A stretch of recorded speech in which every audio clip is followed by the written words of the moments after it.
So, as the title suggests, I am taking Pedro the Panda on an off-roading trip to the Alps.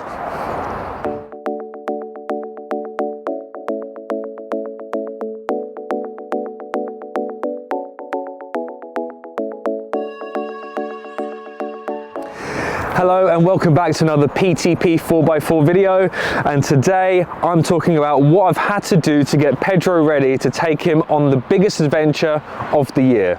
Now, if you've been watching me and my adventures for a little while, you would have seen that last year me and a group of friends took our off-roaders on a road trip to Andorra to explore some of the greatest off-roading trails they had to offer.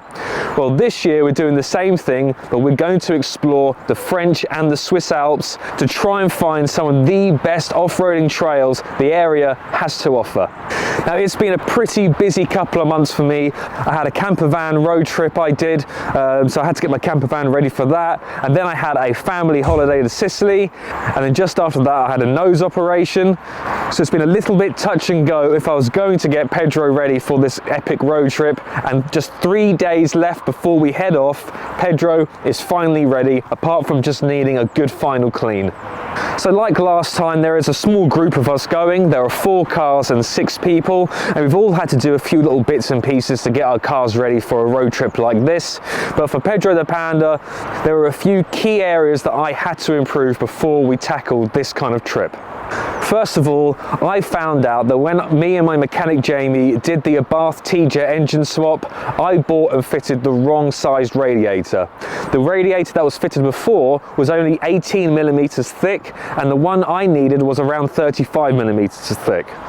So I had to strip down the front end, remove the old radiator, fit the new radiator, plumb it all back in, make sure nothing was touching anything that shouldn't be, put it all back together, and that's now working well. And to complement the new radiator, I've added a couple of extra cooling holes at the front, and that's just to allow a little bit more cold air to get into the radiator, because the package inside the engine bay is so small, it's ever so slightly struggling before. I know the Alps is going to be cold, but we are going to be climbing up a mountain for probably hours on end, and that puts the whole lot under a lot of load. So I wanted to make sure that this car keeps nice and cool. The next thing that needed some attention was the front suspension. Now, on my last trip to Salisbury Plains, I noticed when I got back that I was running quite a lot of negative camber, and I thought that was due to my camber bolts had de-adjusted themselves, giving me a lot of negative camber. But it turned out the problem was a little bit more serious. After stripping down the front suspension, we noticed that the 2 front dampers on Pedro had actually slightly bent, which is a little bit alarming considering I thought the ones I'd bought were Bilstein performance dampers. I know they're not designed for off-road use, but I still thought they'd be stronger than original dampers because they're designed for quite hardcore track use.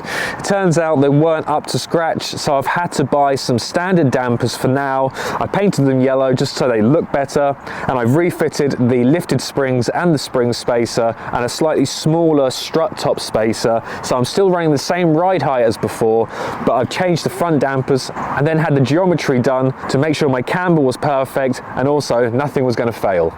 Also in Salisbury Plains, I picked up a puncher at the rear, so I decided to change all 4 tyres, and then the 2 best tyres from my old set are now my new spares, but now I've got new rubber on every single corner, which is going to help dramatically on the off-road trails. And then because we're probably going to be exploring the Alps for a good few days, potentially not being near any big towns, I decided to get 1 more jerry can, but I got a brand new set of 3, which means I've now got 30 litres spare, which is essentially a full tank, because the tank on this car is only 30 litres. I get probably around 180 miles if I'm lucky out of a tank, so I thought having extra fuel and as much fuel as possible is definitely a positive. I've also bought some off-road tracks which are mounted on the roof. We probably won't need them, but I thought it's better to have them and not need them than to need them and not have them.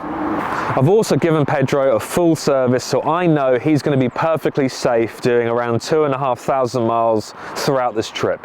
The other cars coming are a few that you've seen on the channel before. So there is Jordan in his Dacia Duster. He had to carry out service on his car and fit some under trays. There's Lawrence in his older Grand Vitara. He recently blew up his transfer case, tackling quite an easy trail local to here. So it's a bit alarming that he's now going to head to the Alps.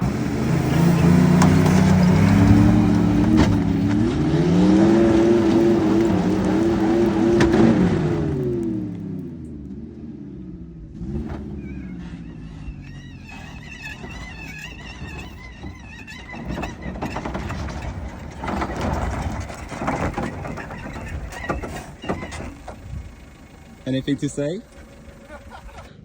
Oh yeah, that is terminal. Well, what do you have to say for yourself there, Loza, with Sandra? I mean, it's just another minor hurdle that we've got to sort, because it's only 7 weeks until the road trip. So all I've got to do is a clutch, find a front diff, fit that, maybe valve stem seals, and a couple of other little bits. Well, Pedro's fine.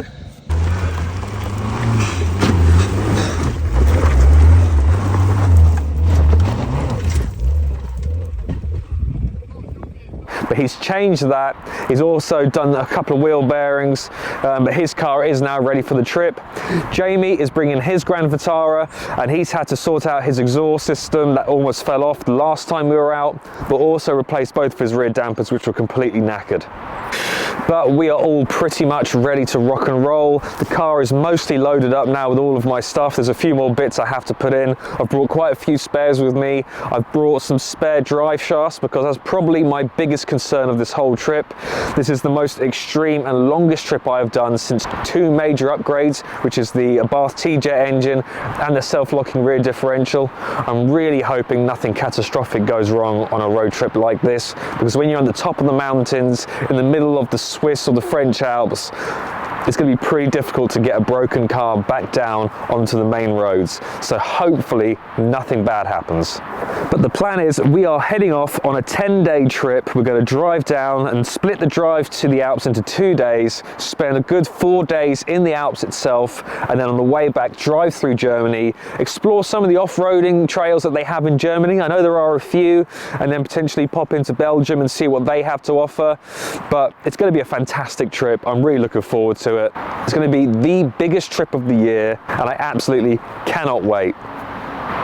All I need to do now is give Pedro a final clean, and then he is ready to tackle this extreme road trip.